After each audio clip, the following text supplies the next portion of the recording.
Hello everyone, this is Crota giving you a shoutcast, and now game 4 in this series between Grubby and Shortstuff. Grubby is currently down 2-1 in this series, and if I spoiled this for you, shame on you for watching this out of order.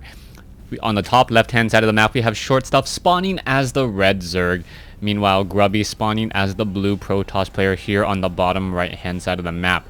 Now, one of the things that I will address some of the comments that are out there, a lot of comments have recently been saying like, yeah, Crota doesn't really know what he's talking about. Why is he even talking about this, or how can he not know what's going on in the gameplay? It's so standard metagame. It's been out for like 6 days. Well, the reason is, I'm not trying to give you guys a very high level, super high level understanding of StarCraft 2 or even Warcraft 3. What I'm trying to do is provide a little bit of entertainment and enjoyment out there. I know some of you guys out there are watching on your phones or watching, during your lunch breaks, and I really appreciate that. And I hope to make, your day go by a little bit more easily.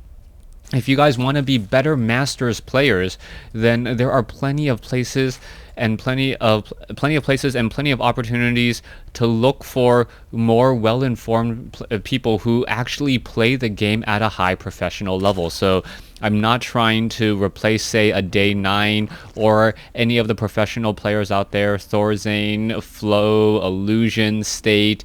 Those guys out there, they are providing a different type of service. I'm just trying to give you a little bit of entertainment value as the game does get underway here. Grubby is going for that Forge fast expansion. No surprise here. We are going into a spawning pool along the backside here, and there has still yet to be... Oh, no, it looks like a hatchery is going to try to be placed down as the probe is shooed away. Now, where is this probe going to go? The probe is just going to dance around here, and Grubby is just going to be patrolling. Meanwhile, we are going into a Forge, and that Nexus should be coming down here in just a moment. That probe doesn't want to be idle at all. Harvest some minerals before dropping in that Nexus. Now, this probe is currently low on hit points, and does another block there. So far, so good, as the drone now able to grow up and be a hatchery.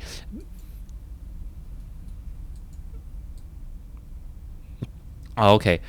Oh, wow. Okay, so apparently Shortstuff is mana, and that is very important. So, okay, Shortstuff is also, I guess, is Mouse Sports' mana last time I had checked. So, we'll see what's going to be here, or what's going to be going on as we now see Shortstuff making his way across the map. There is an Overlord down over here as well, as a Nexus is warping in. Front door does have a photon cannon. It does have a gateway. Zerglings are trying to run across the map looking for any proxy pylons, but they will not be running inside the main base at all. Photon cannon is already up. It looks like it will be a 3-base Zerg versus a 2-base Protoss here, as everything is looking to shape up to be a pretty standard game. Queens are coming into play. It looks like one queen is already being transferred to that low ground to take care of another hatchery here. Meanwhile, Overlords are in position to just keep track and spot everything that is going to be going on. There's the Cybernetics Core. Most likely a Zealot will be warping in right there, or warped in right there, and then told to hold position to be able to hold off a lot of Zerglings. Probe now returning back home. We are going into a heavier gas play than we typically see. Already getting a double assimilator here. Sometimes Protoss players just go for 1 gas. Now going for 2 gas earlier on, well before the Cybernetics Core is done. And we should at least be seeing level 1 weapons upgrade already being started, followed by that warp gate tech. He may be hoping to warp in a Stalker as well. You can see that there is a slight hit to the minerals, since there is 2 assimilators already up and operational.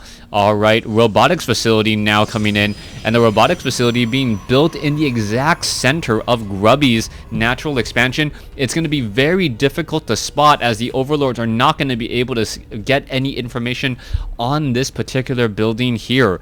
Now, that could be a transition into Sentries and Colossi, but we don't see any Vespian geysers being taken at the natural, so it may just be straight up Immortals.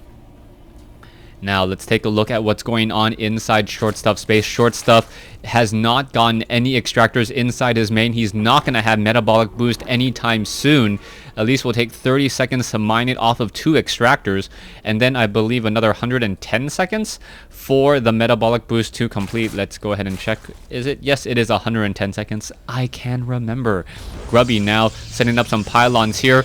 Most likely will be warping in some gateways right there, as well as we are going into Immortals.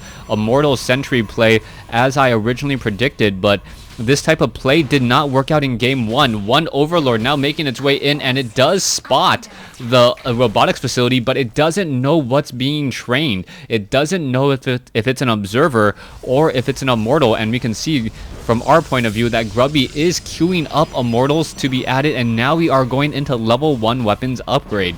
So this is level 1 weapons upgrade, immortals, and perhaps some sentries as well. We are going to go into that 3 immortal push. But Grubby, how much damage can he really do? This did not work out well on Cloud Kingdom. So will it work out well here on Antigua Shipyard? Zergling now holding at the center Zelnaga Tower will be able to catch sight of any units making their way in. Grubby is currently behind, but now we see 6 more gateways warping in. And with 6 gateways, the production should simply be through the roof. We need to get in more pylons, as we are definitely going to be supply blocked here. More and more supply the one weird supply depot that was on the map gonna get destroyed. Immortals are being added. We are adding in a warp prism as well. That will be that mobile pylon that Grubby desperately needs. And is it gonna be effective, as we are going into what I believe another immortal here? The immortals, we saw some impressive warp prism play, more like Goblin Zeppelin play from Warcraft 3, where you just constantly pick up and drop off units. Grubby now with plenty of supply cap to go, can warp in units very, very easily. More immortals, and now adding in an observer as well, as this one warp prism may try to warp in things down off over here, or perhaps even warp them straight up inside a base somewhere. Stalkers are now being warped in as well. We can see one Zergling did get picked off here. Stalkers are now making their way around, as there is 3 immortals, 7 or 8 sentries in this group, and the Zerglings will quickly get taken down. One warp prism here. It is going to spot this Overlord. Is it going to, yes, warp in some stuff and shoot down the Overlord, a free Overlord, and then get loaded back into that warp prism to get back onto that low ground. Roaches now getting him killed here. Grubby is at 91 compared to 119. Army supplies are about even in terms of minerals, but a significant advantage in terms of gas, as we now see the Zerglings are trying to push through their front door. Photon cannons are being added. You can see one photon cannon here, as we are going to be straight up attacking, simply ignoring army, as this queen is going to be in a bit of trouble. Roach is now trying to make their way over. That Roach is going to fall very quickly. Roach reinforcements going down, and this is not looking good whatsoever. Zerglings now trying to make their way in, are going to be able to get in some easy shots on those immortals, as some more force fields do come into play. Roaches are trying to get in. Grubby just moving around with those immortals pretty effectively, and now the immortal has only taken a little bit of damage, as his shields are going to be recharging. There is a lot of drones here, not quite sure what's going on, as the sentries are in a very, very dangerous position here. They cannot afford to get taken down, as some of the roaches are now getting trapped. Some of those roaches are being pulled away once more, as we are going to see the natural expansion, or the second expansion getting taken down. Drones and Zerglings are falling. 1-0 upgrades on those roaches, as we are now seeing another force field come into play. A beautiful attack and engagement again, as the zealots are all falling again. The warp prism, a lot of them, one warp prism warping in a lot of stalkers, as the immortals are still making their way in, and beautiful play still. One of the immortals, how many immortals are on the field? I can't quite tell, as we just see them popping up and back down from that warp prism. Beautiful play. Really, that Goblin Zeppelin micro from Warcraft 3 showing itself here in StarCraft 2. Those immortals getting a quick kill here, and there is the well played from Shortstuff, evening up the series at 2 games apiece. So a beautiful game here between Grubby and Shortstuff. As we are now going into a game 5, I'm a little bit just overwhelmed by what I saw. Grubby pretty much executed a very similar strategy as you saw on Cloud Kingdom, but he was much more effective with it. Perhaps it was better placement of those force fields, able to split the roaches, divide and conquer. Grubby was behind in terms of supply for a significant while, but those immortals with 1-0 upgrades just did so much damage and were able to get off so many kills. Let's take a look at the losses. 6,700 versus 2125. Beautiful, beautiful immortal warp prism play, something that we haven't really seen until now. Thanks for watching. Thanks for listening.